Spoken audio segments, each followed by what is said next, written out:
All right, so we're going to pick up where we left off. So we were going to try to prove that our characterization of even numbers by this data type of proofs, that a number is even, kind of characterizes them in the same way as this is-even function that we wrote that returns a Boolean. I will make a more general comment that in this particular case, it kind of doesn't matter too much because it's possible to decide whether any number is even or not. So we can write a function that returns a Boolean. But this kind of approach where you make a data type that says, what counts as a proof that it's even is more general and powerful, because you can imagine situations where it's possible to, for some numbers, it's possible to prove that they have some property, but you can't necessarily write a function that will decide yes or no, true or false, does it have this property. And so you could still talk about proving that certain numbers have that property, even if you can't write a function that returns a Boolean. But in this case, we can do both, and it's fine. So I guess really I want to prove like an if and only if here. Right? Ideally, just proving one direction isn't going to be enough to say they're the same. I think at this point we should just start trying to prove it, and if we need to know more things about equality, then we can come back and prove them. But I wanted to do like the transitivity just as an example of a property of equality that we would want. And all the usual properties that you would expect about equality are going to work. So let's write down our theorem. So I don't know what to call it. We'll call it, we'll do one direction. So we'll say is even, we'll call it this. So is even implies even I. And the theorem is,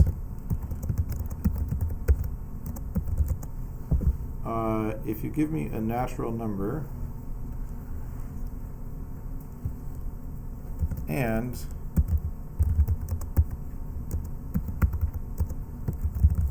you give me a proof that is even n will return true, then I can give you a proof that n is even.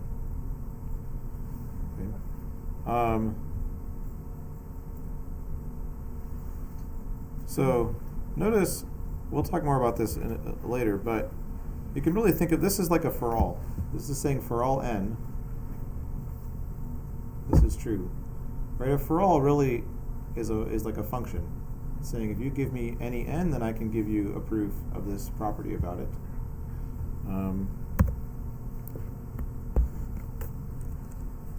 So let's try to prove this. And we're just going to, so I'll call this n, I'll call this, I don't know, I'll just call it EQ. This is like a proof of some equality. And then I'll make a hole. How should I start?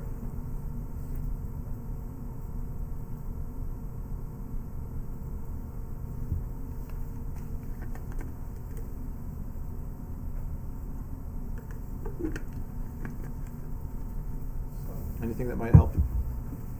Yeah. In this case, what kind of parameters are receiving? What is equal? What is equal as a parameter? Well, n is a natural number. Yes. EQ is a proof that is even n equals true. And I can, if I say Control-C, Control-Comma, let's make this a little bigger.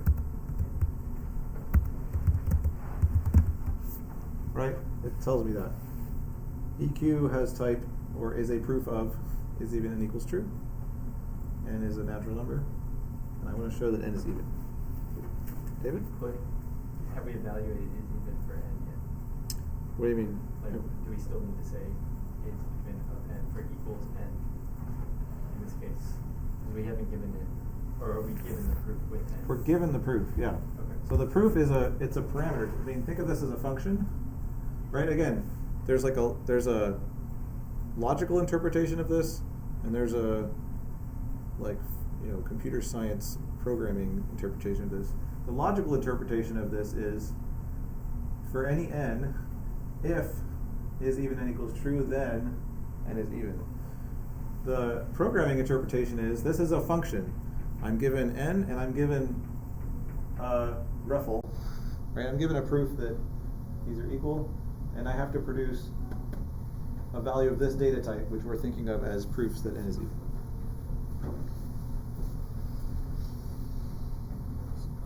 Yeah. Can you make like if condition sort of statement in Agda? Well, we'd say something like, I don't know, you pass n in is-even function, and then you see what comes out, and then you create a constructor for even n as a response.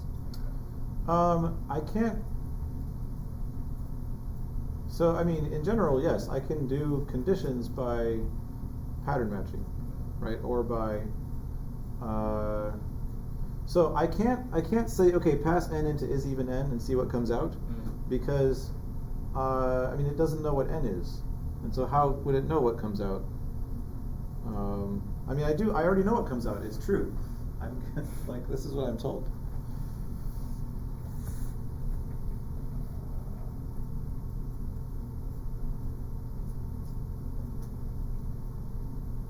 So what can I do to make some progress here, do you think? There's really only one thing that could possibly help me make any progress.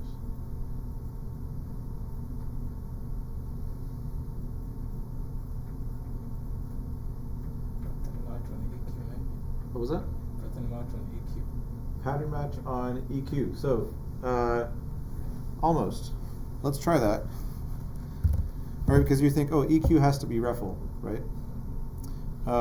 So, if I try it, it's not going to work. So.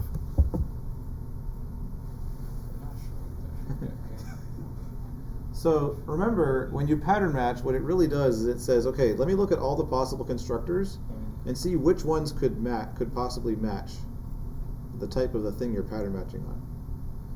And so it says, there's one constructor REFL, and honestly, I don't know whether REFL should match this or not, because it doesn't know what n is, and so it doesn't know whether those should be the same or not. So it's not willing to pattern match on that. The reason we could pattern match on REFL up here is because, you know, if we had something like x equals y, it's like, oh, well then I guess x and y must be the same, and that all works out. But it doesn't have a way to say, oh yeah, I know how to make these the same, right? So we can't pattern match on that. Yeah. Then you kind of have to do is even again on n, on the n that you already have, and then check that against what comes out of is even n. No, I already know it's going to be true. Right? I'm told, I'm given a proof that it's going to be true. So running it again isn't going to help. I'm going to get true, and then what? Like, I haven't learned anything. Yeah. Would you again define what are we trying to do? Maybe what does like is even arrow, even I mean? The thing you're trying to define, because that's probably where I'm being confused right now. What are we trying to do? I mean, on a practical level, we've defined a data type called equal, and we've defined a data type called even I, and this just says, hey, if you're given a number and a thing of this type, then you have to output a thing of this type. What if we're not? What if one of those types was violated? What else do you is that like an else condition? Because say that again? You keep on saying, if I ever call is even n, I know I'm going to get true.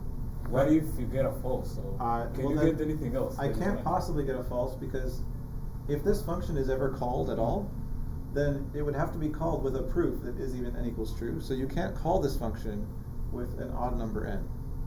Or you can't call this function with a number n for which is even n would return false. Because then you would not be able to, like if you tried to put REFL here, it would say no. It would say that doesn't actually work. So,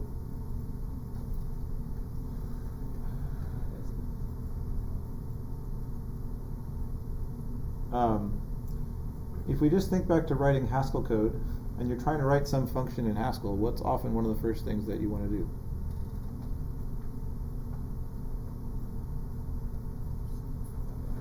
Pattern match on the inputs. Yeah, pattern match on the inputs, exactly. Yeah. It's the same here, right? We already tried pattern matching on EQ, but that didn't help.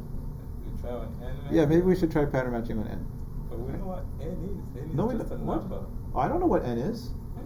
Do you know what number it is? You said It's just a number. It's just a number, right? Yeah, but which number is it? It's a natural number. Yeah. Well, no, it's not an even number. It's a number for which an even is true. Yes, that's right. Because- That's a good point. I don't know that it's an even number. I know that it's an yeah. Anyway. But here's the thing, right? It could be 0 or it could be not. It could be one more than something, right? So, and here's maybe. So practically, we could just try it and see, and maybe that'll help, right? But here's why. If I can try to convince you that this will help, right? How is even defined? Is even is defined by pattern matching on n. So, right, we won't really be able to learn anything about, if it's something involving is even n, that won't be able to reduce or turn into something that we can actually work with at all, unless we know something about n. Also, even I, right, how you construct that is going to depend on whether n is 0 or if it's successor of successor or something. And so, if I tried to say, oh, let's try ZE, it's going to say, I could try it, right? I could say, what is it, ZEI? And it says, yeah, that's a proof that 0 is even, and I don't know that n is actually equal to 0. Like, maybe, but I can't. Okay, but we can pattern match on n. Okay, so now, in this case, so look what happened, right? First of all, now we know, in this case, we know that n is 0. And then I was able to reduce this and said, oh, is even 0, that's defined to be true. So now I have a proof that true equals true. Great. Not helpful, actually, but at least it's not false. And then I have to prove that 0 is even, and that's easy because we actually have a constructor that specifically does that. So I just did auto.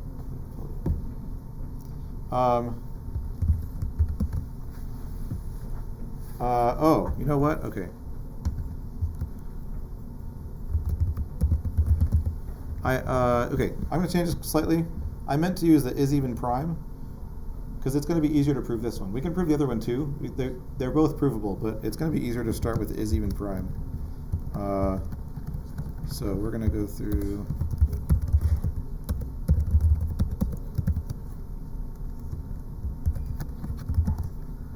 Okay, I thought that's what I was doing. I forgot which one was which. Okay, so now n is actually a successor of something.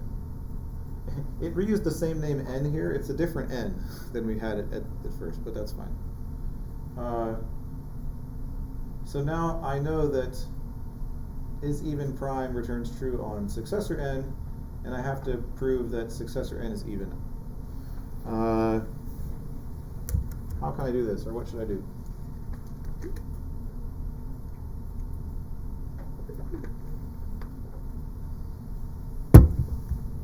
Can I directly, put a constructor here that will give me a proof of this? What was that? Yeah, why do you want to do that? Because when we were doing is even prime, we had suck in and we had suck suck. Right. Yeah, also, the way to construct an even I proof is it has to be suck suck of something, right? If I tried to do the, whatever it's called, SCI, if I try to use that, it's like, no, that's not going to, not going to work. Yes, so we can pattern match on n again, though. And, in fact, what's going to happen is that,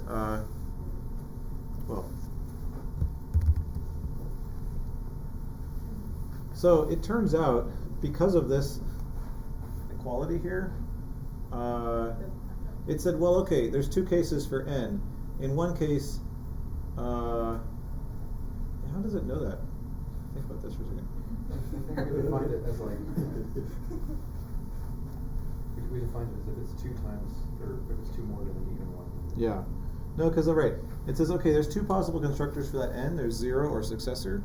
If it's 0, then it actually reduced this and said, oh, then we have is even prime of successor 0, which returns false.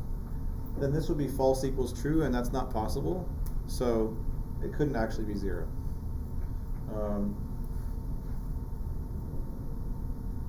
You don't have to necessarily understand exactly why it's figuring out the case that it figures out. But in this case, like, it was able to figure out that that's not actually possible. You couldn't get 1 here. Okay, so now we have to prove that successor of n is even. And notice, this doesn't say, wait, why is that is even and not is even prime? Oh, did I define my is even prime? Haha, I defined is even prime in terms of is even. That's not going to work. Okay, that I meant to do. See, I found a bug in my program by trying to prove something about it, right? And it turns out it was going to, well, it wasn't false, actually. It was just going to be much harder to prove because I would have had to go on and prove something about is even instead of is even prime. So.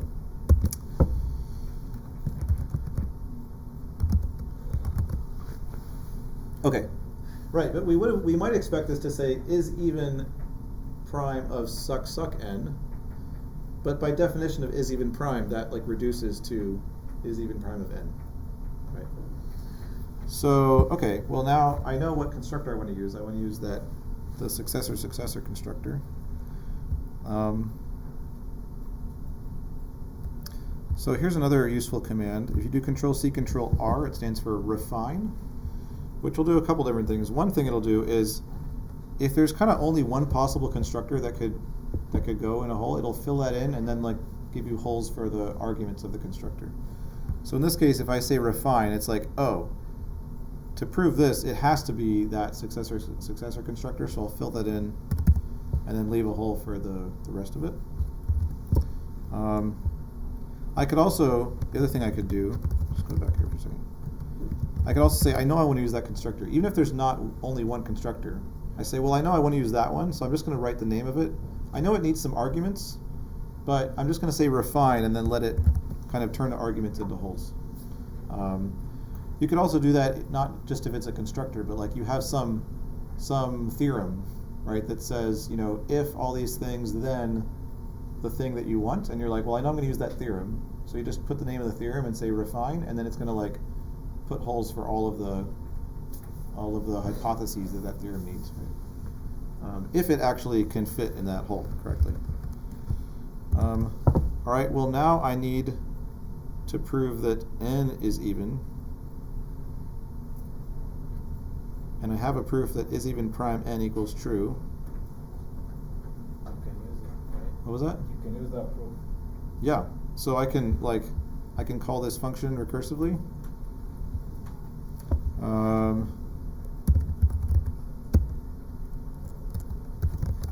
you think Agda's going to let me do that?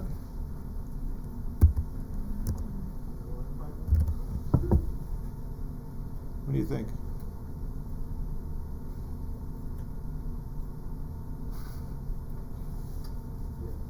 Yes? All right. Yep.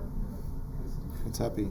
Yeah, so like before we saw a recursive thing that it was unhappy about, right? But it's totally happy about this because this is definitely going to terminate. Because notice that the recursive call is on n, and n was like a subterm of this thing, so it's definitely getting smaller. And that n is different from the original n. This n, yeah, it's different. It's not the same as this n, right? So like this n is suck of this n. We could call it a different name if you want. Like we'll call it like m or something. No, it's good to keep track of that. Once you get used to this, you do it enough, then you're like, yeah, just use the same name. That's great. But remember at the start of the semester we were like, yeah, Haskell function, so you can't have the same variable and numbers. right, yeah, exactly. So yeah, because Agda can tell that this argument is the recursive call is smaller. It's a subterm of this argument. Every time you call it, you're going to be calling a smaller and smaller term, and eventually it has to stop because you can't have infinite terms. It won't let you define infinite terms, and so it's going to stop. So this is a valid proof. this is in fact a proof by induction, right? If what was that? This is the basic case. Right. Yeah. A recursive function in Agda corresponds to a proof by induction. Right? If we're using this logical interpretation. Yep. So I've been thinking about the kind of thing we've been doing since we started with Agda. Mm-hmm. So we are now writing programs that show the test the truthiness of something. We are writing like proofs of things. Yeah, that's right. In its sense, like for me, like the way it sounds like when you're proving something that's going to end up in a case that is not possible, Agda does not allow you to do that. Right. But if you're doing something that ends up in the cases that are possible, then it's going to allow you to do that. And if you can figure that thing out, then you've got the right proof. That's right. But if you can, then your proof is wrong. Is that like how things are? Yeah, that's right. And this is why, so right, there is this important distinction between proving something and like writing a function that's going to return a Boolean. And this is why at the very beginning, towards the beginning of the course, I said something like, I want to not use the language a proposition is true, I want to use the language that it's provable, right? And those are different things. We can see now like why those are different. Saying it's true kind of assumes that, we have some function that's going to take a proposition and tell us true or false. Is it true?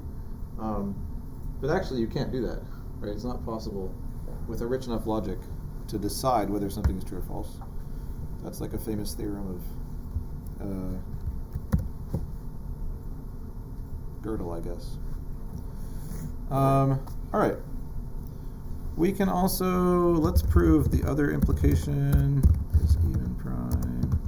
So say for any n, if even I n, then is even prime n is equal to true.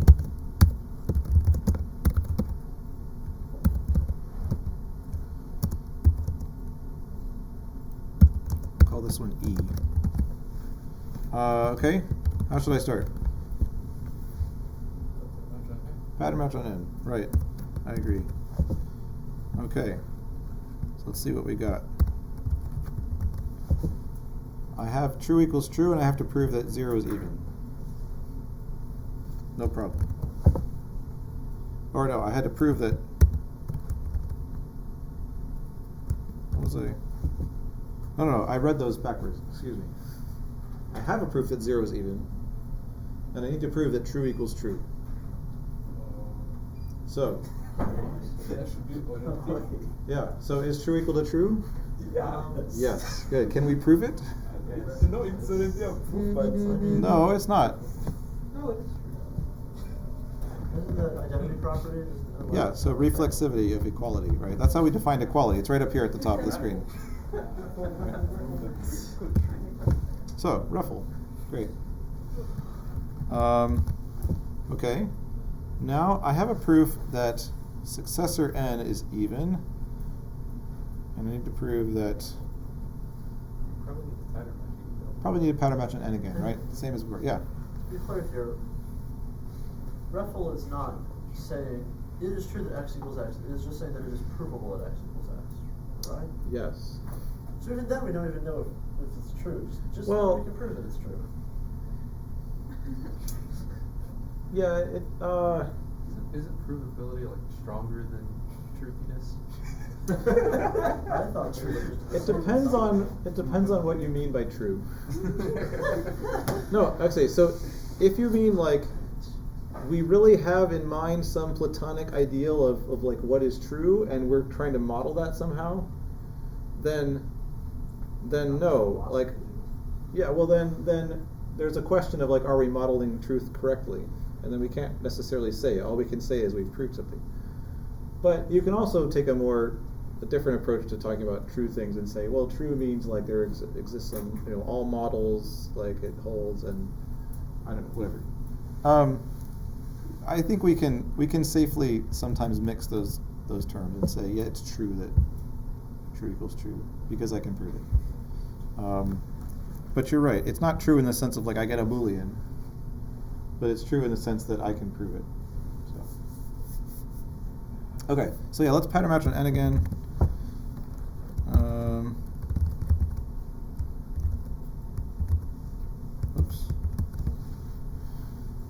So what do you think I should do now?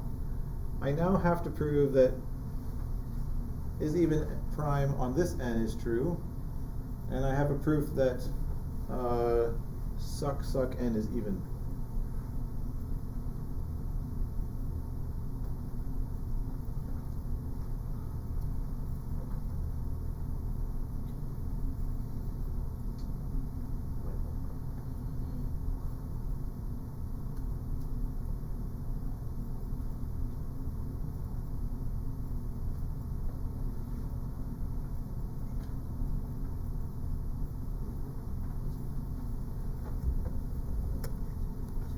So, I mean, this function I'm writing can return a proof that is even prime n is true for some n, right? But I would have to give it a proof that n is even. I actually have a proof that successor n is even. So I can't directly call it. So what could I do? In this case, we can pattern match on E. Yes, exactly. What does E look like? I mean, it has to look like it's the, whatever, the SSEI constructor, right? That's the only way we can have a proof that successor of something is even, and that thing will contain a proof that n is even, which is exactly what we want. Okay, so we can pattern match on E, and it says, yep, it has to look like that, and then you get your, inside it has your proof E, and now we can make our recursive call. In fact, we could probably just do auto. Yeah, there we go. Yeah. So see, when we're doing like pattern matching, it seems like we're doing what we do in Haskell by like giving it the type. Why don't you do that in the first place without having to like go back and figure out, okay, what does this thing have to be? Like, why couldn't you have started off with like 0 E and then moved on and be like, oh, we have to find this. Oh, I mean, wait. Why could I not have written it out myself instead of like going back, like and writing out, okay, we have this variable and this variable. What do those things represent? Why not just straight up? It's just nice that Agda will do it for me, right? It's less typing for me, and also I don't have to do all the reasoning about like which cases are possible and stuff like that, right? It's guaranteeing that it's gonna give me exactly all the cases that are possible, and no more than that. And if you do it manually, you've got to get it right, because if you miss a case, Agda's going to yell at you, because it's like you're claiming this is a proof of something, but like there's a possible input that you didn't handle, and so it's not a valid proof because you're not actually handling all the possible inputs. Right? There's a case in which your proof just crashes. That's not a proof. Right? I mean, yeah, I could show you that. So if I comment out this line, right, it still type checks, like the types of everything that's there are still valid, but it doesn't handle the case when n is 0. And so it's not a valid proof because, what if it's actually false when n is 0? I could get away with like leaving that case out and be like, oh, I just conveniently won't mention what happens when n is 0 because it's actually false, right? So incomplete pattern matching, right?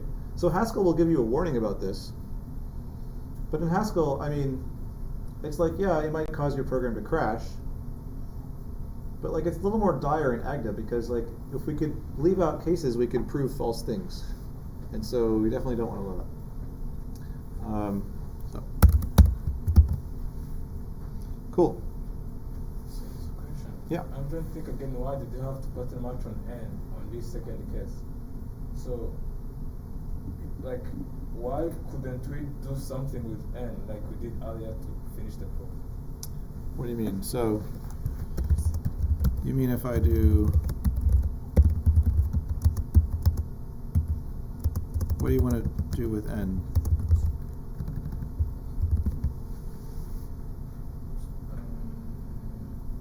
So you see when you had like is even, then suck n, right, then with e only without having SSE. Why couldn't you have called the function itself to? Yeah, because it wasn't okay. Yeah, because it didn't have the right type. So you mean if I just have? Yes. Oh wait, let me actually comment this out. So you mean in this case? Yeah, what's Why couldn't we say this Yes. like that? Mm-hmm. Okay. Well, so let's try giving it that. What? So this function, right, it needs an n and a proof that n is even, and then it'll return a proof that is even prime n equals true. I've given it n, but what is e? E is actually a proof that successor of n is even. So it doesn't match, or it doesn't have the right type. I think it's just confusing just because, like, the n is not the same n as in the type. That's true. Yeah, we can call it m. Right, so if I say I have my m, I have a proof that successor of m is even. But if I want to call that function, I have to give it a proof that m is even. And that's why I pattern matched this, because this actually has inside of it a proof that m is even. It's the CSCI constructor applied to exactly that proof that we want. Yeah.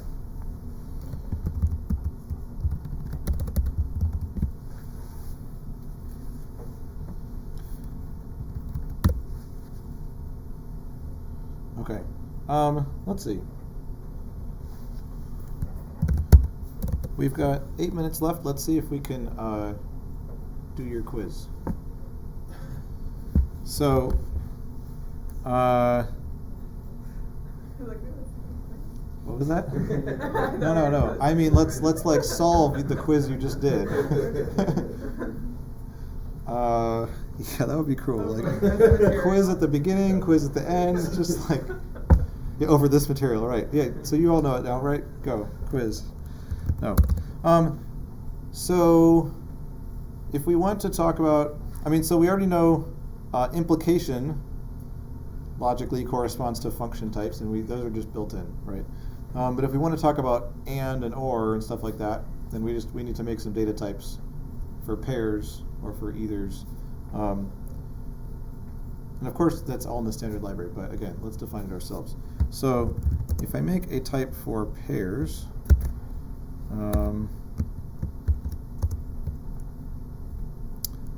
so we're going to take, okay, so pair it takes two types and gives me a new type. And there's only one way to construct a pair, which is to make a pair, right? Yeah, exactly. And we can actually I'll use this as an operator. So this just says, comma is an infix operator. You give it two things, and it makes a pair, right? And we can put it in parentheses just to make it look nice, but not actually part of the syntax. And so this says, hey, if you give me right, for any A and B, you give me an A and a B, and we'll construct an A times B. So for example, right, if I said 3, 5, I can make a pair. And if I ask for the type of that, 3, 5, it says that has type n times n, right? It's a pair of natural numbers. So your quiz was, what did it say? So implicitly it was saying for any types P, Q, and R, right? So we'll make those as implicit parameters. And then it said P and Q implies R, implies P, implies Q, implies R.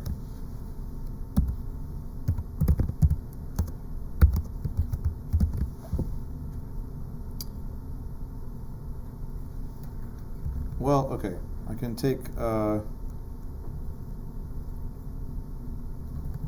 a few ways we could do this. We could I could add some arguments to the left side of the equals, or we could just write it with lambdas if you want it to be literally like lambda calculus. So maybe we'll try that. So, and actually we could use, so notice it removed the parentheses, so, because those parentheses aren't really necessary. So one thing I could, yeah, perfect. It might be just getting around the Haskell here, but generally the last sort of bit after of like, you know, it's whatever arrow, whatever. The last one is what it returns, correct? Yes. So in this case, with the parentheses, it makes it clear that it returned P implies Q implies R. Yeah. Is that still the case with the new version Yep. of the code without the parentheses? Yeah, because a function that takes multiple arguments like this, right, is really the same as a function that takes one argument and returns a function. So you can always like add more parentheses, nested all the way to the right. And it's, or this, writing this is an abbreviation for that. Okay. Right? Okay. That's really what this means. Okay, so you don't have to worry about like Agda thinking you're just returning R or whatever, No. which is what the goal version would imply. Well, but you can think of it that way. You can think of it as taking 3 arguments and returning R. But really, what's really going on is we're taking one argument and returning a function Yes. that takes an argument that returns a function that takes an argument that returns an R. Yes. Yeah. Yep. So one thing I can do is I can actually, if I say refine with Control-C, Control-R, so oops, Control-C, Control-R to refine. It says, okay, your goal is a function type, and the only way to make a function type is with a lambda. So it'll just stick a lambda in there for us. Actually, it put a big lambda with like a whole bunch of things. Here, let's do it step by step. So if I say lambda, so lambda is, you do \GL for Greek lambda. And of course you can, any Greek letter you can say \G, whatever letter, and it'll make a Greek letter. We'll call this F. Right, so now it says, okay, you have your F, and now you need to make a P to Q to R. And I could say, all right, let's make a lambda P, and we'll make a lambda Q, and then we need to make an R. How can I make an R?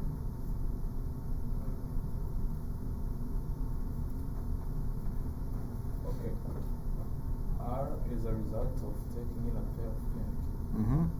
Yeah, so one thing I could do, right, I could say, well, I still don't know yet for sure, but I know that like F outputs an R, so I want to use F. Oh. So I can use the refinement thing again. I can put F in here and then say refine. And it says, yes, F will return the right type of thing, so I'm just going to make some holes for F's arguments, well, one argument in this case, and then you have to fill that in, right? If you can fill that in with the right type, then F will give you an R, which is what you wanted. So I say refine, and it says, sure, F applied to hole. My hole is, I need to make a pair of a P and a Q. Now, I can do refine again, because there's only one possible constructor for this. And so it's like, oh, you want to make something of this type? Fine, you have to make a pair.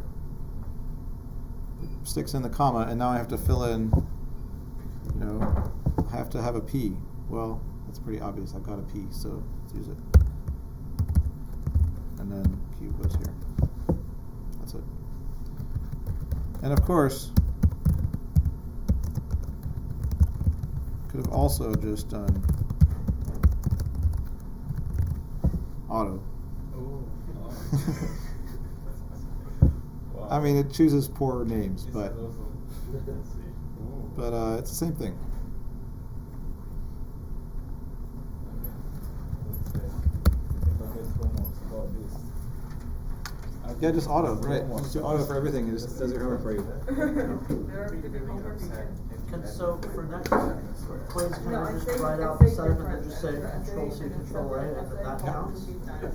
If it is something for which Agda would successfully fill it in with auto, then sure. If the proof is so simple, a monkey on a typewriter. I mean, A monkey on a typewriter that understands dependent typing. Yeah. Yes. I mean, I All right. feel like half the time when I look